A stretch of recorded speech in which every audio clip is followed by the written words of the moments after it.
So in our vlog last week, exactly 1 week ago, we mentioned the coronavirus situation. Right now, I think there's almost 41 confirmed deaths in China and over 1,000 people in Wuhan have been affected. We thought today we'll just give you guys a little update as well. There are already more than 10,000 cases and also more than 200 deaths. Yeah, it's 259 now. And also spreading to a lot more countries in the world. Yesterday they just confirmed 2 new cases in the UK as well. In Hong Kong, I think last week there were only 4 cases and now there are 13. We do have several countries which have started to close their borders to any flights incoming from China, including I think Italy was one that did it the other day. Kuwait, right. The WHO, the World Health Organization, has also declared it as a global health emergency. I think they're trying to really show the seriousness of the virus. And since we're based in Hong Kong, we'll talk more about what's happening here. One of the biggest concerns now is very difficult to buy a mask. Number one, so supply shortage. Prices have skyrocketed, I think. So expensive. A week ago when I bought Emily the baby size mask, it was like $60 a box. Now people are charging $300 a box. Oh, there's also like 800, 1,000.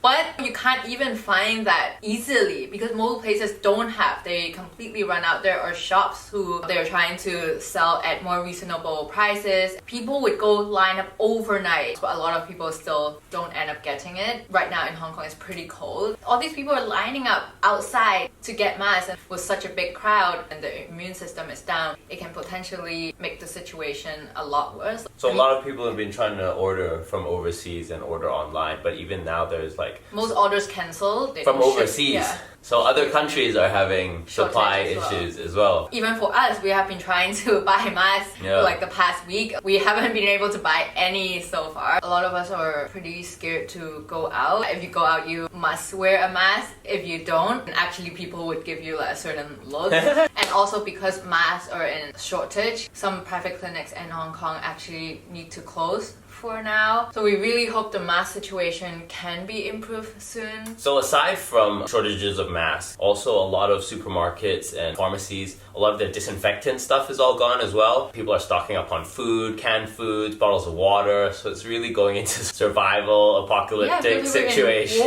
War. Like if you go to the supermarket, a lot of the racks are like empty. We don't know how much worse it'll get. For example, banks just announced like a lot of their branches will be closed. We also don't know if in a few weeks' time maybe people will stop filling up the ATM machine. So last night I just went to get more cash. Now schools have also been shut for an even longer period of time. I think non-tertiary education, those have been stopped until March 1st at least. The universities in Hong Kong as well have also suspended classes. People are pretty much just trying to stay at home. A lot of companies now are also implementing working from home policies. I'm doing that now. Most of my friends are working from home as well. So overall, the sentiment here in Hong Kong, people are quite angry with the government's policies so far. It's too little too late. Different industries, for example, the medical and the food and beverage industry, they really urge the government to close the border with mainland China. Every day with more new cases confirmed, people get more and more frustrated. 6,700 doctors and nurses have said that they would go on strike if the government will not close the borders off completely to mainland China. This shows the seriousness of how they feel that, because they're the ones really at ground zero who see every day the impact it has and how it affects both them as a staff as well as other people in the hospital. Basically, as long as the government doesn't close the border from mainland China, a lot of people will still come to Hong Kong every day. For me personally, one of my biggest anxiety right now is also not sure if our wedding will be cancelled because it's in a few weeks. Putting it into perspective, like of course our health, survival, and just being alive is number one.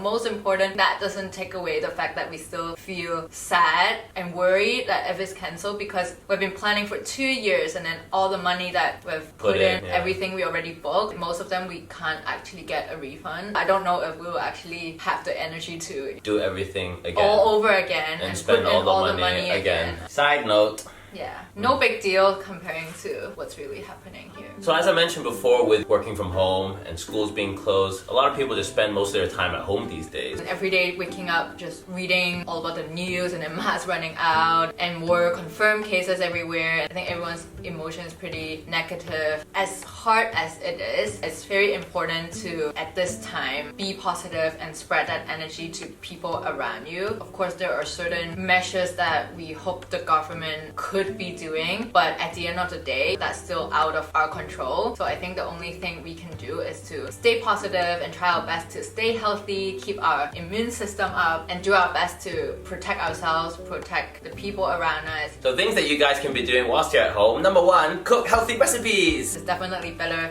to cook at home than eating outside. We also have some recipes from Papa and Mama Wong. We'll try to film a bit more so to give you guys more ideas. Number two, work out in your own home. Very important to keep up with exercising because so far all the confirmed cases, those people who have recovered, is not from medicine, not from vaccines, it's their own immune system that helps them to recover. So more home workouts videos coming for you guys. So other things that we've been doing to pass the time here at home is we've gotten back into reading more. And also takes you away from the negativity on social media. So we thought we'd share some of the books that we're reading right now with you guys to give you some ideas of what you can read as well. I recently finished a book by Trevor Noah. Oh yes, Born a Crime. I'm reading it too. You might know Trevor from, he's the host of The Daily Show and he does a lot of stand-up comedy. We find that his background of him growing up during the apartheid, because he's up from a mixed family, both black and white. So apart from being very educational about the history of that time and what he went through, because he's also a stand-up comedian, it's very funny and therefore it's quite light and easy to read. Yes, so. I'm also reading Jodie Picoult's A Spark of Light, which is a novel about abortion clinic where there's a shoot. Yeah, you love her books, don't you? You read so many all of of Jodie's. her books are really good. She wrote about a lot of controversial topics. Yeah, one's on death row. Quite deep and heavy topics. And one cool thing that Emmy always tells about is that from her stories, she tells them in the way that you can see from different perspectives of the situation, from different characters' viewpoints. So it's really cool to see sort of the different sides of one situation. It really gets you to think more. And I'm also trying to get Chad to read my favorite books in life, which is 金庸小說. Louis Cha, a Hong Kong guy. Martial arts stories or martial arts novels. 武俠小說. 武俠小說. He's such a genius. I read all of his books so many times, and my favorite is 笑傲江湖. And he has not I have not read that one. However, because his Chinese is not at that level of the novels. Like the novels, they're written in old sort of like style of Chinese. It's not like modern Chinese, so it's quite difficult to read. But when I read it, I was so young. I was like She's just a 13, genius. 14. Actually, So when I smart. first started reading, I couldn't understand every single word. But then you pick up one here and there, and then you sort of have a better understanding. Oh, maybe this paragraph is describing the scenery. As you read more,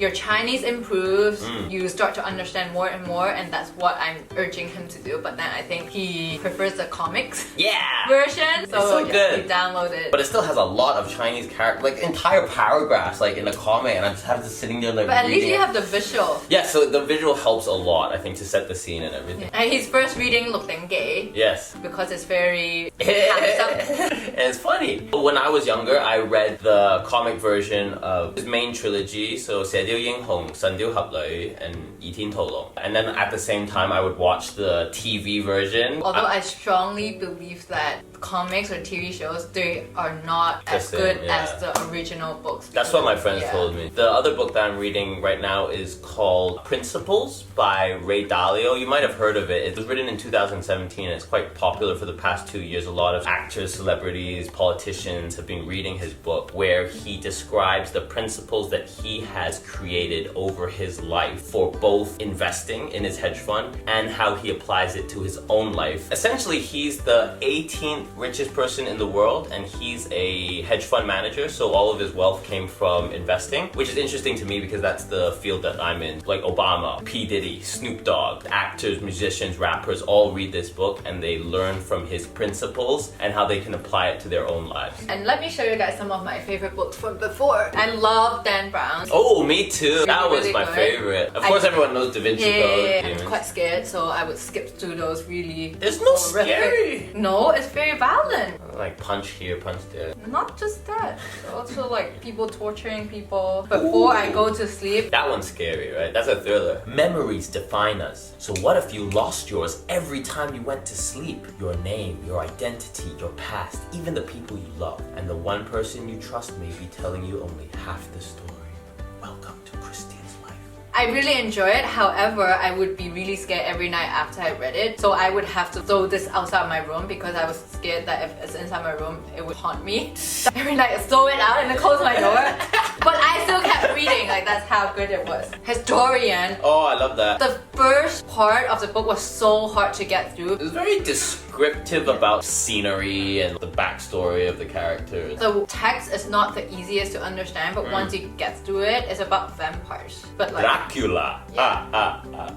But quite deep. I found it quite deep. Yeah, it's not like the Twilight. Oh, no. It's Not the Vampire Diaries. It's like old school Dracula stuff, like Yeah. Romania. I remember I really liked the ending as well. I forgot what the ending was. We will not spoil it for you guys, also because we forgot.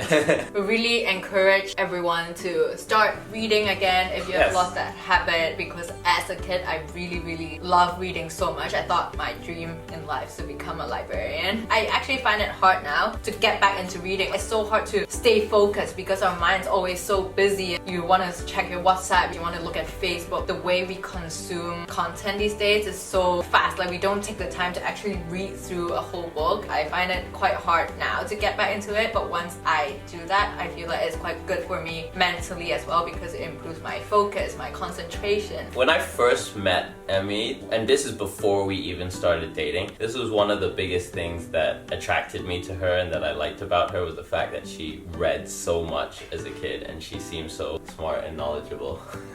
But then after we start dating, I stopped reading as well. Like the amount of books she told me that she read when she was a kid, I'm like, wow, and that's like tough stuff. And so I thought like, oh, that's super hot. Stop.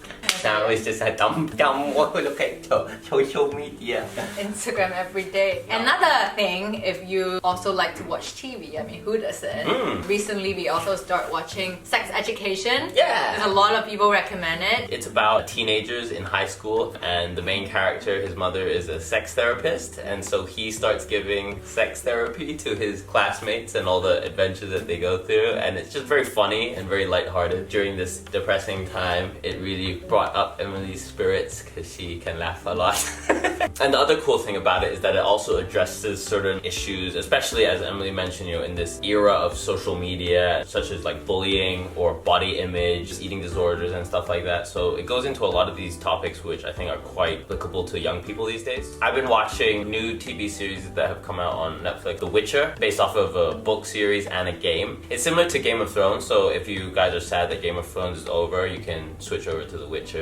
I never watched those things because it's too scary for me. Too scary! This is especially scary because it's actually like fighting monsters. Chad really likes movies, so he recently got me to watch Marriage Story. It makes me scared of divorce. Yeah. It really shows divorces how ugly it can out get, to be. Especially if you have children, I think Fighting for custody. custody is the biggest problem. Another one that we're about to watch is called The Green Book. That actually came out last year and it won Best Picture at the Oscars. It's about discrimination at that point in time in the Deep South in America. To be honest, I've been trying to watch as many of the Oscar-nominated films this year for the Academy Awards over the past few weeks. Little Women is really good. She actually read the book Little Women when she was younger. It was one of my favorite classics, but I read it in the Chinese version. So I hope we've given you guys some good ideas on how you can spend your time when you're at home and keep both your health up as well as your spirits up. No one has any idea how it's gonna go down, especially in the next few months. So we can only hope for the best and also hope the Hong Kong government will have more measures to protect those of us here in Hong Kong. So remember to wash hands all the time. These viruses can live on items for up to over a day, so make sure you just wash your hands. And because of the mask shortage, unless necessary, try to stay at home. That way you also don't need to wear as many masks, so we can save the mask for people who actually really need it. For example, medical staff at the front line fighting for us every day. No. We just had a shower yesterday and haircut. Haircut. It's smaller now. Smaller. Alright guys, stay safe!